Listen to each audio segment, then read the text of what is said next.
Hi everyone, this is Dr. Nitin Chhoda with Ignition Time and welcome to my channel. I appreciate you being a viewer, I appreciate you being a subscriber.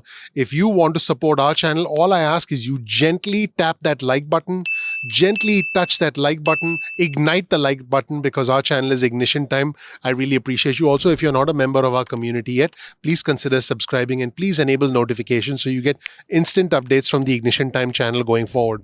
I want to give you the latest news about the president's reversal as far as the stimulus negotiations go. In his own exact words, the president said his position is now, I quote, the exact opposite in the president's words. And I'll also talk to you about the president actually commenting on his own re-election prospects and what things are likely to look like as we head into November. I'm not an election forecaster. All I'm doing is presenting the news, presenting the data, and letting you make a decision for yourself. Let's just jump right in. Before I do that, my name is Dr. Nitin Chhoda with Ignition Time. If you don't know anything about me, please check out my video. I have the fortune, the honor, the privilege of living the American dream. I want to help you live your American dream. Let's just jump right in. The president is being interviewed on Rush Limbaugh today, and the president said a bunch of things that I thought were very interesting. The president said, and I quote the president of the United States, I would like to see a bigger stimulus package, frankly, than either the Democrats or Republicans are offering. Once again, I would like to see a bigger stimulus package, frankly, than what either the Democrats or the Republicans are offering.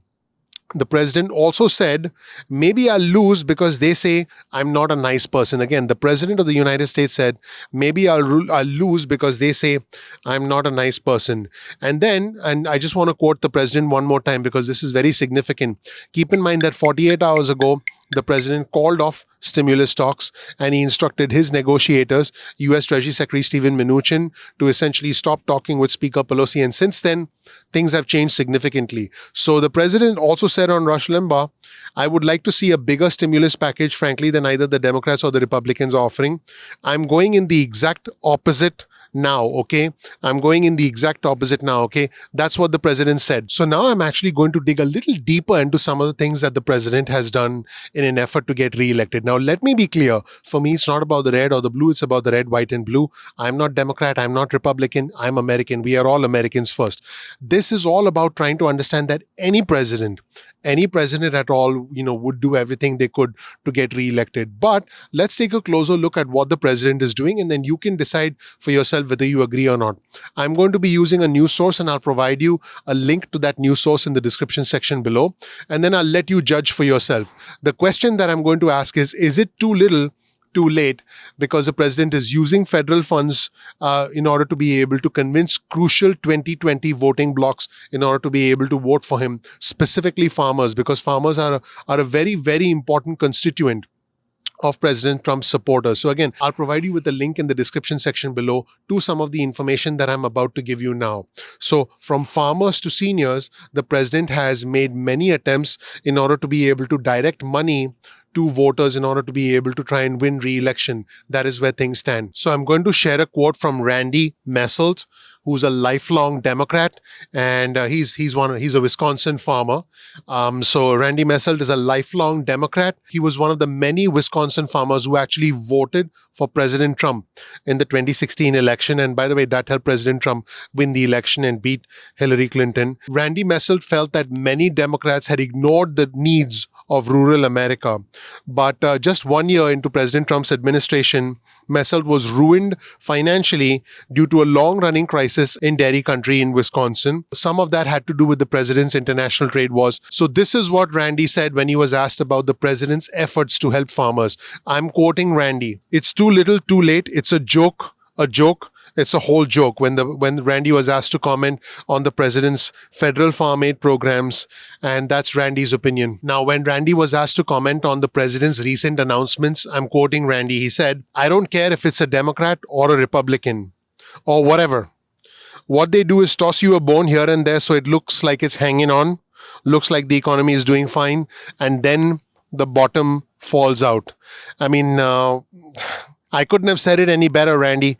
I think you nailed it.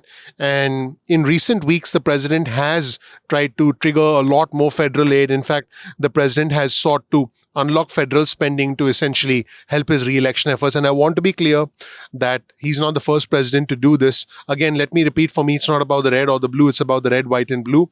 I'm not Democrat. I'm not Republican. I'm American. And the president has attempted to send more money to farmers. That was very clearly part of the president's priorities, part of the administration's priorities. And that drive has actually intensified since the president came back from Walter Reed Medical Center. The president is now pushing Congress to send out more money, specifically $1,200 stimulus checks to millions of Americans. Now, again, presidents have traditionally sought to provide aid, especially if it helps their re-election efforts. But some of the things that the president is doing, he's trying to do some things, a lot of the things that the president is doing have been out of the ordinary. In fact, I'll quote Bill Hoagland, who's a senior vice president at the Bipartisan Policy Center, and he's a former Republican staff director for the Senate Budget Committee. So I want to repeat. So Bill is a former Republican staff director for the Senate Budget Committee. And I'm quoting Bill. Bill said, clearly he's trying to buy the election in a way nobody has ever done before, at least not in my lifetime. So that was a quote from Bill. Now, keep in mind that last month, President Trump pledged to send seniors $200 cards. So the president wanted to send American seniors $200 coupons to offset their prescription drug costs. And to be honest, that has resulted in no concrete action or additional benefits for seniors since then. And this was according to Larry Levitt, who's a healthcare expert at the Kaiser Family Foundation, which is a nonprofit. President Trump had also announced last month that billions of dollars in aid would be provided to Puerto Rico, and that would be released after years of delays, according to the president. Now, some individuals did think that this was a move to shore up support from Latino voters in the important swing state of Florida. Now, keep in mind that for years, President Trump has had disagreements with leaders from Puerto Rico, and he has withheld funds that were allocated by Congress for Puerto Rico in the past. So there was a lot of criticism. There was a lot of back and forth about that, specifically when it came to the recovery of Puerto Rico from Hurricane Maria. So the president at this point wants to send out $1,200 stimulus checks and is seeking a deal and has instructed U.S. Treasury Secretary Steven Mnuchin on behalf of the White House to negotiate with the Democrats to come to a deal. And we did learn of a call that was conducted today at 1:40 p.m. East Coast time between U.S. Treasury Secretary Steven Mnuchin, who represents the president, and House Speaker Nancy Pelosi, where Drew Hamill, who's a Deputy Chief of Staff for Speaker Pelosi, reported that there were some areas of concern, specifically as they pertain to the efforts to combat the virus and other provisions. So it seems like the speaker is standing firm, and the president may not be able to send out $1,200 stimulus checks before the election. Now, as I mentioned, for me, it's not about the red or the blue. It's about the red, white, and blue. I'm not Democrat. I'm not Republican. I'm American. If you're a supporter of President Trump, that's great. If you're a supporter of former Vice President Joe Biden, that's fine as well. The White House has denied that they were redirecting federal funds. They were redirecting taxpayer dollars in order to be able to get more votes. In fact, White House officials have specifically said that politics did not play a role or was not a motivating factor in any of their decisions. And I do want to be clear.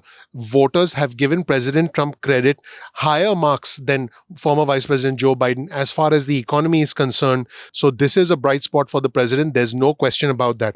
And here's a quote from Judd Deere, who's a White House spokesperson. These actions have nothing to do with politics, but are good policies that advance President Trump's agenda for the forgotten men and women of this country. Now, Rachel Semmel, who's a spokeswoman for the White House, also said, I quote, "It was absolutely ridiculous to suggest politics played into the administration's announcement of Puerto Rico funding. FEMA officials have been working with Puerto Rico on releasing the funds for several years." Lizzie Litzaw, who's a FEMA spokeswoman, said in a statement that the funding is the largest amount of obligated money in the agency's history and represents, I quote, "our continued commitment to the people of Puerto Rico." So that's the response from the administration. Again, let me repeat, guys, my focus is not about the red or the blue. It's about the red, white, and blue. I'm not a Democrat. I'm not Republican. I'm American. If you are a President Trump supporter, that's fine. If you support former Vice President Joe Biden, that's fine. I just want to present you both sides of the argument as best as I can, and that's what this channel is about. Now, I do want to point out that the president has indeed turned to cash bailouts to be able to support key individuals in the economy. During President Obama's second term, the amount of money that was devoted to farmers ranged from $9.8 billion to $13 billion. That amount soared to $22 billion in 2019 and is expected to come to as high as $56 billion by the end of the year, according to the Environmental Working Group. So that is a significant amount of money. Also, Wisconsin farmers received about $600 million in federal aid in 2019, due primarily to the president's bailout program, which is roughly twice as what they receive in a normal year, and a number that will be even larger in 2020. Remember that $600 million was a 2019 number. So that is where things stand, everybody. Let me know what you think in the comment section below about what the president's doing, about some of the responses. Do you think that it's too little, too late? Also, let me know what you thought of the president's comments on the Rush Limbaugh show at the start of this video. And like I said, I've also done another video on I've questioned, are GOP senators, are Republican senators essentially abandoning the president's agenda, specifically from the point of view of a higher stimulus package. We are in uncharted waters, everybody. This is a highly unusual situation that we haven't been in. My goal with the channel is to present you with the news as best as I can. Our team at Ignition Time works very hard. Please consider sharing this video with friends and family. Please click like. Also, please check out the links in the description so you can read these articles for yourself. Thank you so much for watching, everybody. My name is Dr. Nitin Chhoda with Ignition Time. If you don't know anything about me, please check out my video. I have the fortune, the honor, the privilege of living the American dream. I want to help you live your American dream. We release videos at 2 p.m. East Coast time most days of the week. That's 2 p.m. East Coast time. Please make sure you get on our SMS list. Simply send a text message with the word ignition or with the word time to 70,000. That's 70000. You'll get added to our SMS list. You can also get added to our email list. Simply go to ignitiontime.com/alerts. That's ignitiontime.com/alerts. Get on our email list. You can opt out of the SMSs. You can opt out of the emails at any point in time that you want. No worries. Sometimes YouTube does not send out notifications on time. They tend to get delayed, or sometimes they don't come through at all. So all you have to do is bookmark youtube.com/ignition time. That's youtube.com/ignition time. This way you can check out our videos at your own convenience. And this way you're not going to miss a single video. Also, keep in mind that you can follow us on Instagram. Simply follow us on Instagram at ignition_time. That's ignition_time. This way you can get exclusive content on Instagram. You can also follow us on Twitter. Our Twitter handle is also ignition_time. That's ignition_time. You'll get breaking news and alerts from us on Twitter. So make sure you do that. Once again, we release videos at 2 p.m. East Coast time. Thank you so much for watching. If you learned something new, gently tap the like button. Ignite the like button, because this channel is Ignition Time. And also, please subscribe. Please enable notifications. Any questions you have, any comments, please comment in the comment section below, because we look forward to comments from our viewers, from our subscribers, from our community. Also, you'll find the link below in the description to the content, to the resources that we referenced in this article. Thank you so much for watching. Also, finally, please share this video with friends and family members. That's your vote of confidence in us. That helps us spread the word with bipartisan news, with transparent news, and news that hopefully helps you make decisions in your life and financial decisions. Thank you so much. I'll see you in the next video of Ignition Time. Take care. Bye.